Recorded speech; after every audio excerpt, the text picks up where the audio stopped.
কাকার মেয়ে লিলি কলেজের পাশের একটি পুরানো ভবনের নতুন অ্যাপার্টমেন্টে উঠে। জায়গাটি ছোটখাটো হলেও বেশ মায়াবী ছিল। পুরনো কাঠের মেঝের সাথে একটি বড় প্রাচীন আয়না, যা সম্ভবত আগের ভাড়াটে রেখে চলে গেছে।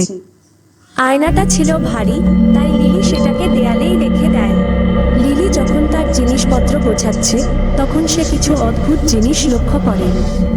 যখন সে আয়নার সামনে দিয়ে যায়, তার প্রতিবিম্ব বাস্তবের থেকে একটু ধীর গতিতে নড়ছে বলে মনে হয়। প্রথমে সে ভাবে এটা হয়তো তার মনের ভুল, অথবা পুরনো আয়না, তো তাই বুঝি এমন হচ্ছে। রাতে ক্লান্ত লিলি সোফায় বসে টিভি দেখছে।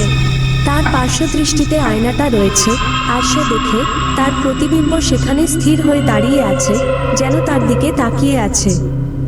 সে মাথা ঘুরিয়ে তাকায়, কিন্তু সবকিছু স্বাভাবিক মনে হয়। অস্বস্তিতে সে ঘুমোতে চলে যায়। পরদিন সকালে লিলির মনে অদ্ভুত একটা ভীতি কাজ করে। সে যখন বাথরুমের আয়নায় তাকায়, তখন আবারও কিছু অস্বাভাবিক জিনিস দেখে।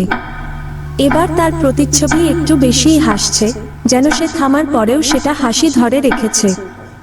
একটু চিন্তিত হলেও নিজেকে বোঝানোর জন্য সে হাত নাড়ে। সঙ্গে সঙ্গে তার প্রতিচ্ছবিও হাত নাড়ায়। সেই রাতে লিলি আয়নার মধ্যে একটি দুঃস্বপ্ন দেখে। স্বপ্নে তার প্রতিবিম্ব আয়নার ভেতর থেকে বেরিয়ে আসে এবং তার উপরে দাঁড়িয়ে মুচকি হাসে। যখন লিলির ঘুম ভাঙে, তার পুরো ঘর ঠান্ডা অনুভব হয়।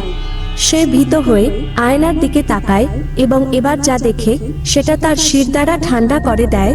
তার প্রতিচ্ছবি তাকে অনুকরণ করছে না। সেটা বীভৎস এক হাসি নিয়ে দাঁড়িয়ে আছে, যার সাথে তার মুখের কোনো মিল নেই।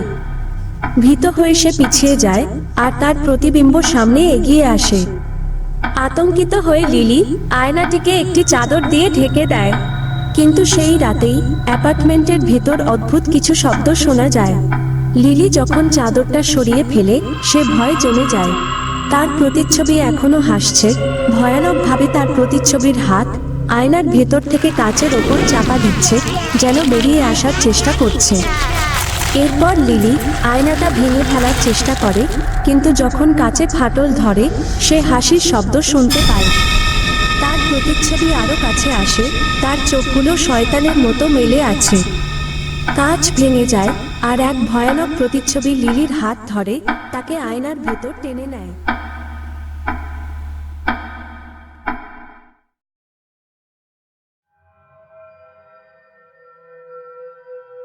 Hi guys, thank you so much for watching, and if you like my horror sounds, please make sure to like and subscribe if you want to. See you in the next video. Bye!